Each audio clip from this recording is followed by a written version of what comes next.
আসসালামু আলাইকুম। আমরা জানি যে এখনো ডেঙ্গু সিজন যায়নি, এখনো কিছু কিছু জায়গায় ডেঙ্গু সিজন চলছে।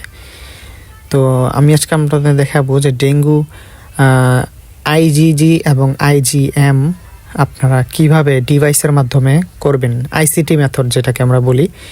হ্যাঁ, এটা হচ্ছে ডেঙ্গু NS1, ডেঙ্গু NS1 আর হচ্ছে ডেঙ্গু আইজিজি আইজিএম।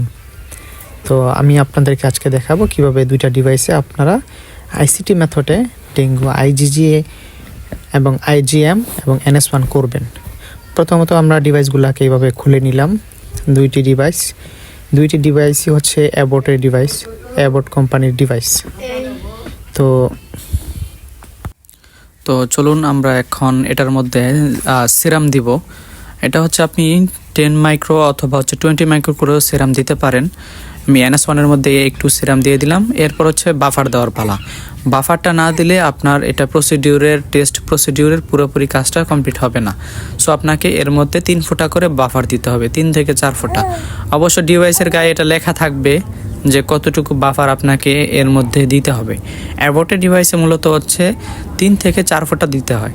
তো দেখতে পাচ্ছেন আমরা বাফার দেওয়ার পর 15 মিনিট অপেক্ষা করতে হয়। 15 মিনিটের মধ্যে রেজাল্ট চলে আসে। তো আমাদের এই ডিভাইসটির মধ্যে পজিটিভ এসেছে ডেঙ্গু আইজিজি। দেখুন আইজিজি মানে জি এর উপর, কন্ট্রোলের উপর একটা দাগ এবং জি এর উপর একটা দাগ চলে আসছে। তো আমরা অলরেডি 15 মিনিট টাইম দিয়েছিলাম, 15 মিনিট হয়ে গেছে। 15 মিনিট পর আমাদের এই কাঙ্ক্ষিত রেজাল্টটি চলে এসেছে এবং ডিভাইসের উপর সম্পূর্ণ স্পষ্টভাবে দেখা যাচ্ছে। অ্যাকচুয়ালি কাউন্টটা আপনারা 15 মিনিটের মধ্যেই করবেন।